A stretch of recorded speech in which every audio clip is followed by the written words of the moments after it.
Hello, my name is Ray LaForte. I am Coast Guard Academy's football offensive coordinator, associate head coach in lacrosse, and also an assistant track coach. I've been on the health and physical education staff at the academy for now 15 years. I'm a level 2 faculty member, and it's just a wonderful place to work. And I look forward to your questions as we progress in the next half hour. Hi, I'm Aileen Ilkson. I'm actually new to the Coast Guard Academy. I'm the head women's volleyball coach, and I've just started this past summer, so I'm enjoying learning all about everything Coast Guard has to offer, and I'm ready to share everything we do. Can you talk a little about the physical fitness exam that cadets take while they're here? Well, the PFE, as we call it, is unique to the academy. It's a 3-part exam that every cadet takes twice a year. The SWAB summer cadets coming off their SWAB summer experience will take it 3 times in their first year at the academy. The exam starts off with a cadence push-up to a 2-minute cadence. The maximum amount of push-ups that can be done for the cadets is 60 over a 2-minute period of time. Then we give the cadet 2 minutes of rest, and we move into the sit-up portion of the test. Sit-ups is also a 2-minute evolution, of which the maximum amount of sit-ups that's recorded is 100. And then finally, 5 minutes later, the participant will run the 1.5 miles for time. Each of the elements is on a 100-point scale, 300-point max being superior score, 285 points being a blue star, and then each class of cadets is graded, and they have a class standard that they have to adhere to. That kicks in at the end of every test. What types of sports do we offer here? What division are we? We are a Division III institution focusing on participation. We offer a large range of varsity sports. We've just recently added men's lacrosse and women's lacrosse. We also have men's and women's basketball, women's volleyball, women's softball, baseball, and then we also football. We also offer a variety of club sports such as boxing, men's and women's rugby. Then there's also sailing, rowing, a wide variety. Something for everybody, that's for sure. If I come here as a cadet, do I need to bring my own sports gear? No, at Coast Guard Academy, all equipment is provided. We currently have an agreement with Adidas. We're an exclusive Adidas school from top to bottom, from head to toe. The gear and the uniforms that our cadets are issued are first rate, and we look great on the field. And, it's just been a wonderful agreement so far with Adidas. In terms of equipment, I think, for instance, with lacrosse, the only thing the kids are going to be buying at this point in time is the heads to their sticks. We have a company that we're going to go with for gloves. We have helmets are all the same, so in that area we have top line equipment, and we just outfit our teams, and it looks like anything you see on national TV is how you see our teams dressed. And certainly coming recently from another institution in Division III, you don't find that everywhere, that you have a full apparel deal. So our students, just like Ray said, look top to bottom, really well put together. They travel fully dressed in Adidas, and they're given that as soon as they make a varsity sports team. If I am accepted to the Coast Guard Academy, how easy is it to get into a new sport? Well, first of all, at Coast Guard, we would prefer that you play the sport. We're fielding competitive teams that are trying to win the NEWMAC, the New England Football Conference. So we welcome walk-ons, but we really, in our sports, to field really competitive teams, we need people with experience in the games. We do recruit, we do solicit applications, and we do make a lot of phone calls and a lot of passing bys of emails and contacts, and we visit schools. We always welcome, though, people to contact us first. It's a great way to go. It's a big country, and our staff isn't exactly the biggest staff. We're a Division III staff. For instance, with football, we have 4 coaches. For lacrosse right now, we have 1 full-time coach and a couple of part-time coaches. So it's just hard to get across the whole country. But we are recruiting, and we're actively on the road, and we're actively seeking talent. If I wanted to contact a coach, how would I do that? Do you have recruitment forms? Yep, you can head to uscga.edu and head to our athletics website. Right on the website, it'll We have a Be Recruited form on every single team's homepage. You can go right into that, and that'll directly connect you to our database, and that'll present an email right to the coach, and they'll be able to see as much information as you give us. The better we're able to contact you and get a feel for who you are and what you're interested in here at the Academy. So it's definitely easy to get to. Just head to our webpage. Do we offer golf here at the Coast Guard Academy? Well, right now our arrangement with golf is it's a club program, and we have an agreement with Stonington Country Club. And the cadets who play out at Stonington get on a cadet roster. They have to have some golf skills. I know my hurdler, Adam Scalesi, is a scratch golfer. He's showing me 72 scores all the time out at Stonington. He's fantastic, and he generally makes the cut. Some other kids rotate on and off the list, but I believe the list is an agreement of, and the number is either 8 or 12 that are on the golf list out of Stonington. For volleyball, how strong is the conference that the team competes in? We play in the New England Men's and Women's Athletic Conference. For volleyball, it is rather competitive. We sent 2 teams to the NCAA tournament this year alone. We are lucky enough that in the past 12 years we've landed in the top 4, making it to the semifinals every year, but certainly the conference is getting better and stronger every year, and so we are hoping to compete every year for that conference championship. What are the chances of qualifying for a varsity track spot with a 4:51 mile time? 4:51 mile time, varsity track spot. The chances of you qualifying for our team or being on our roster are good. I believe that number, I coach the hurdlers, but I believe that number meets our performance standard for standards that we'd enter in NCAA races.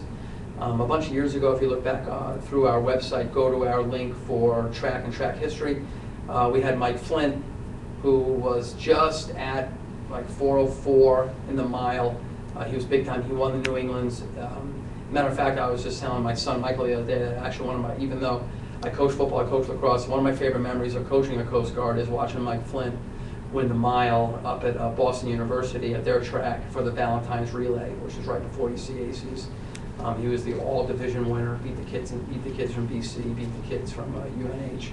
It was a big-time moment to me for Coast Guard track. But 450, something like that. Coach Brown's going to work with you.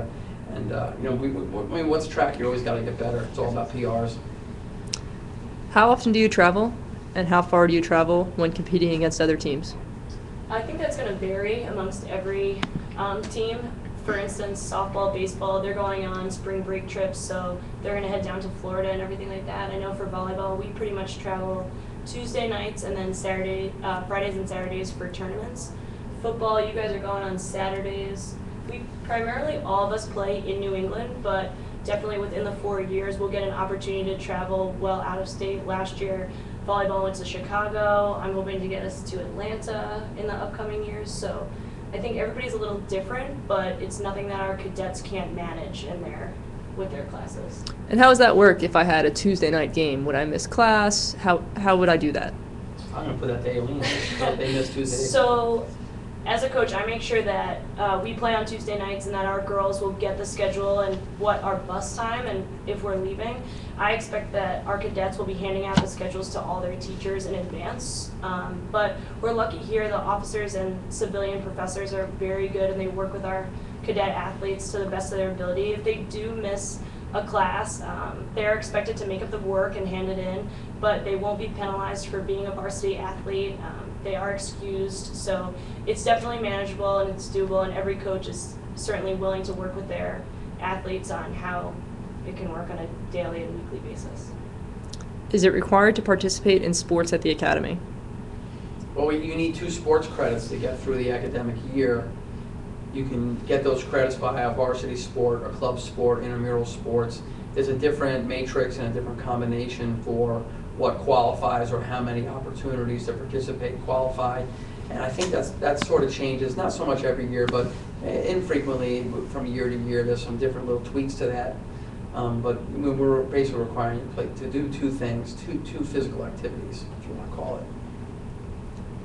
Is it possible to play both a fall and a spring sport? Well, now I got to tell you, yes, very much. Right now, my strategy with recruiting for lacrosse is right now maybe it's coupling two-sport athletes, so I'm very happy to share a soccer lacrosse player, fall soccer, spring lacrosse. I'm very happy to share a football lacrosse player. I think it's a great combination, and that's one of the reasons I'm really so excited about Coast Guard Academy's lacrosse programs moving forward. We're probably some of the last schools in the country that are really encouraging the two-sport athlete.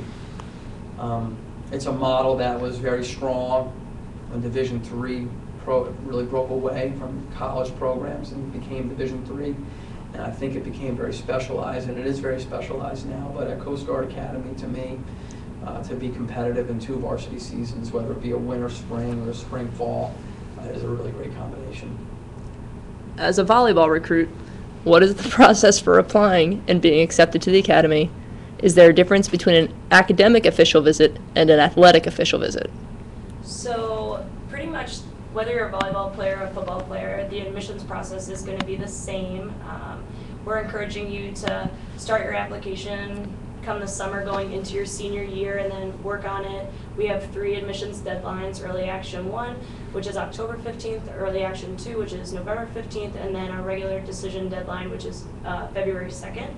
And pretty much, depending on where your grades are, and your coaches will advise you through it on which application pool to be in, but we do visits here, and you can check them out on the website under the admissions profile on when they're available. Academic and athletic visits kind of all intertwine. Us coaches, we try to make ourselves available whenever we have recruits on campus and set up to the best of our abilities time to meet with the athlete, have our players meet with the athlete, and at the same time get a campus tour and hopefully meet with some cadets and see what cadet life is every time they come to campus. If one was to play a fall sport, how early do the incoming freshmen have to move in? Well, our football players come back to the academy basically a week early, a week before the rest of the Corps of Cadets reports back. They have to give up some personal time to make that commitment to the team. It's the way it's always been.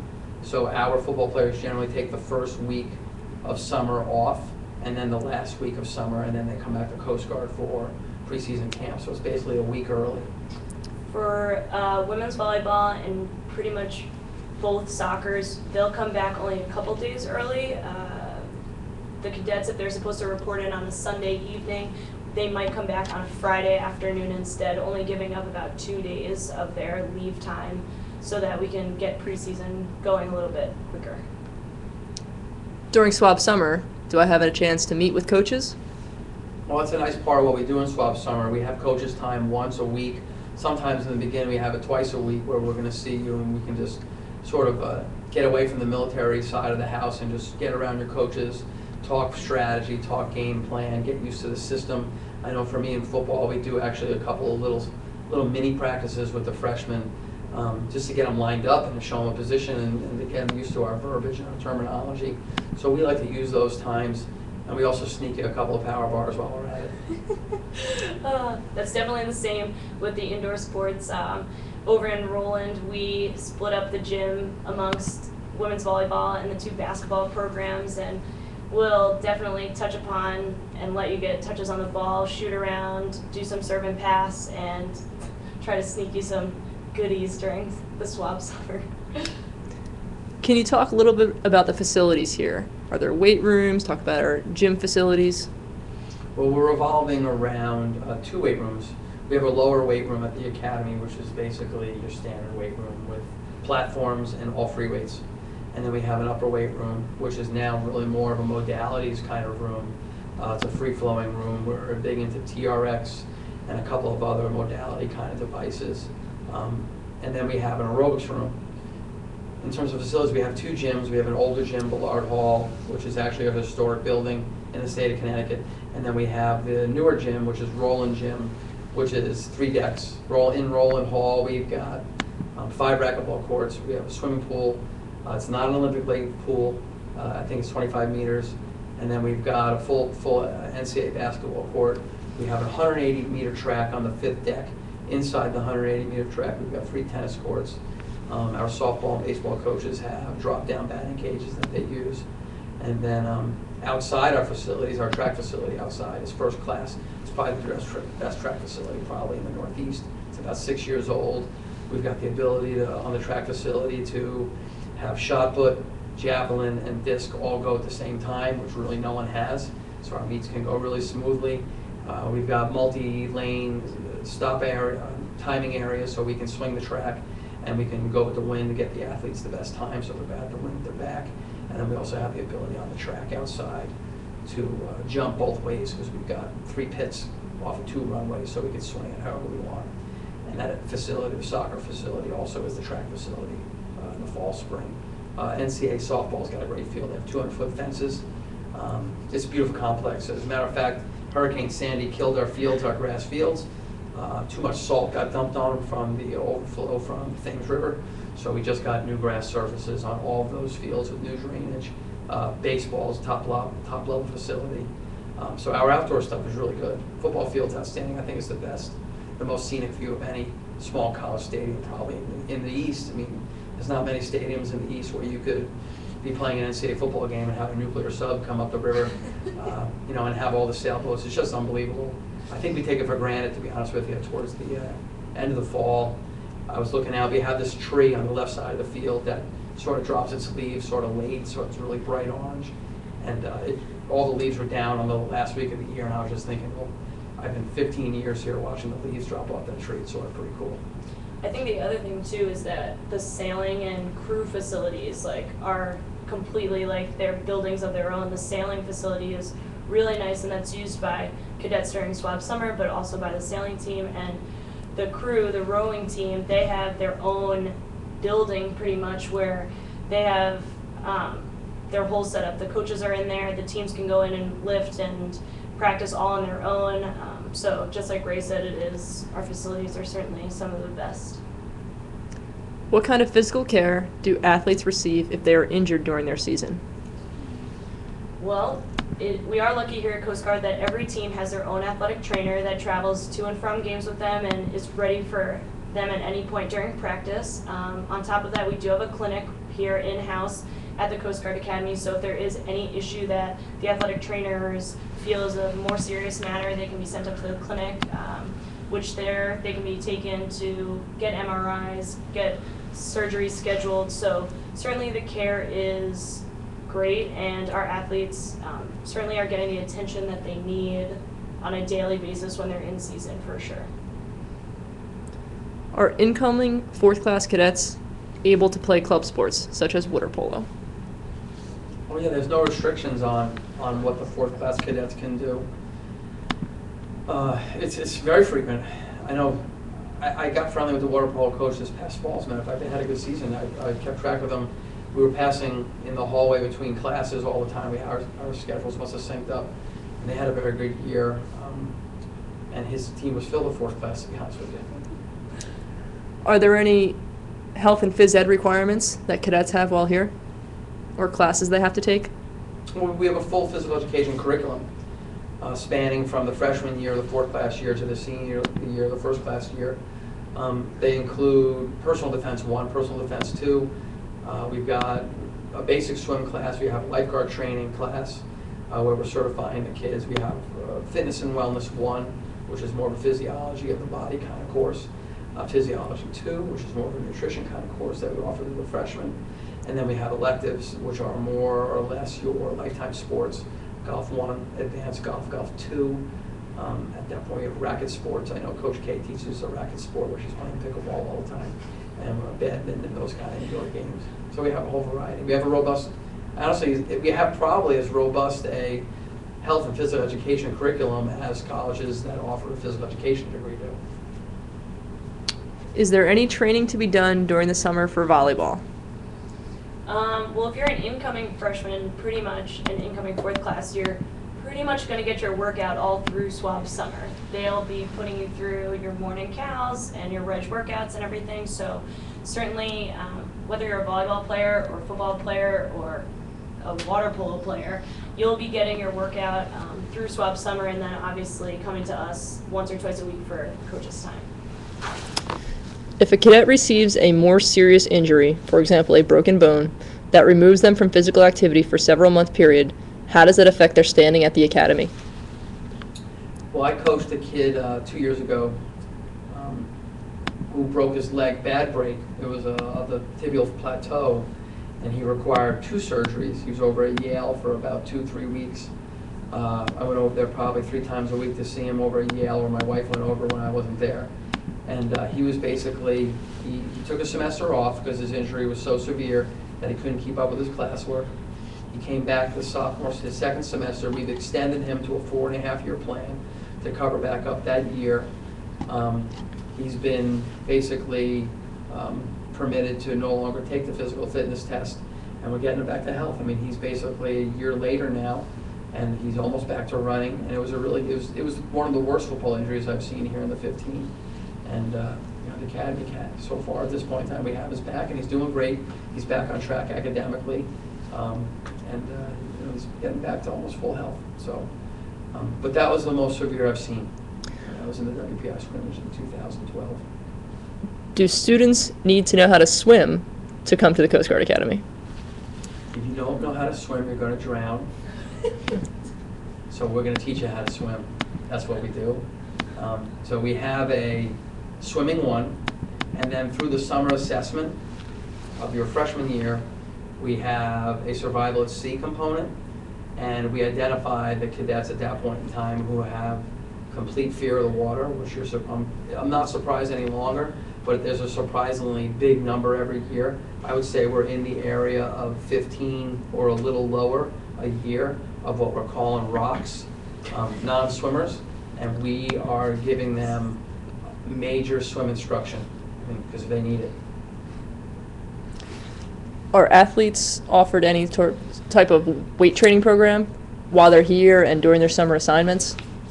We do have an excellent strength and conditioning coach in Joe Crozier, and he is willing to make plans for any team offered. I know for volleyball, he has a full off-season workout for them that they do 2 times a week as a team.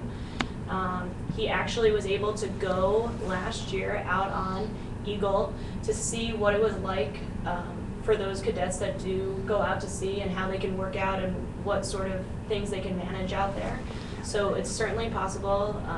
He's always available and always in the upper or lower weight rooms. So I know he works extensively, certainly with the track athletes, the football athletes. So he's certainly doing a good job for getting our athletes strong.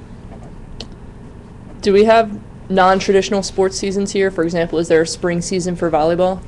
Yes, so I know for us, we do have a non-traditional season in the spring, which consists of the NCAA required or regulations of 15 practices and 2 dates of competition. So we are able to do that, and I'm sure for other sports they also have non-traditional. For football, we did 14 practices last year in the spring, non-padded. Lacrosse did 9 in the fall. It's part of Division III athletics, so we do it. Yep, and certainly even softball and baseball, whose fields were getting redone, they certainly did their best to go off campus, either over to Conn College or to Mitchell College, to just get their practices in during the fall. So everybody's doing their best to get their non-traditional seasons in. Are coaches here civilian or military? There's a small mix. The majority of the staff at the academy is teaching faculty, and then we are supplemented with coaches who are through our alumni association. We do have many military coaches who volunteer their time. I don't know right now, perhaps there's only 1 or 2 teams that are head coached by a military staff member. I know with football we have Commander Dal Singletary, who's with us every day. He's fantastic. He's basically our military liaison. And to have the military intertwined with what we're doing is a really big component, because the academy, we're a 3-legged stool. You've got your academics, you've got athletics, you've got military, and we're all trying to function in balance of each other. If you play volleyball and softball, would you be able to participate in the non-traditional season for volleyball? Most likely you wouldn't, obviously, because you'd be in your traditional season for softball, and we want that experience, trying to get to an NCAA tournament to be your main priority. However, it definitely doesn't weigh negatively into your ability to be on the volleyball team, or vice versa if you had to miss fall ball for softball because you were in your traditional season for volleyball. So I feel just like Ray, I definitely like those dual sport athletes, whether it's a volleyball, softball, volleyball, lacrosse. It can be done, and for me, at least as a coach, like I like that they are heavily involved in a team and active in the off season. If a fall sport has a summer practice, are incoming fourth class cadets able to attend them with swap summer? Our first 5 practices of the football season, for instance, we don't begin practice until the sports period. Rather than do double sessions where we'd have a practice in the morning and then another one at 4, we intentionally make it so our freshmen do not miss one practice. We actually build our entire schedule around the freshmen attending our practice because we feel otherwise they'd be lost. All right, well, thanks so much for joining us. It's been a pleasure for us to share our knowledge of Coast Guard athletics with you, and we hope if you have any further questions that you'll get in contact with each of the head coaches through our website, and yeah, that was great.